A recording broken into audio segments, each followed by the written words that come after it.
সারা বাংলাদেশের মানুষের একটাই দাবি, হাদি হত্যার বিচার চাই। কিন্তু সরকার বাংলাদেশের মানুষের কথা কোনো কর্ণপাত করছে না। এটার বাস্তব প্রমাণ হচ্ছে গতকালকে আপনারা দেখেছেনই কি অবস্থা দেশের অবস্থা খুবই শোচনীয়।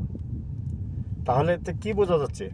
হাদির হত্যাকারী কিন্তু ইন্ডিয়াতে নয়, বাংলাদেশে আছে এবং সহি সালামতে আছে।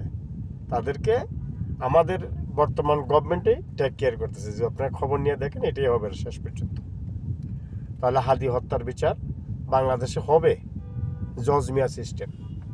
কিন্তু প্রকৃত খুনি যারা, তাদেরকে ধরতে পারবে কিনা সন্দেহ আছে। কারণ গভর্নমেন্টের যদি স্বইচ্ছা না থাকে, গভর্নমেন্ট যদি সদিচ্ছা পোষণ না করে, তাহলে কোনোভাবেই সম্ভব না হাদি হত্যার বিচার হওয়া। ভালো থাকবেন সবাই। আল্লাহ হাফেজ।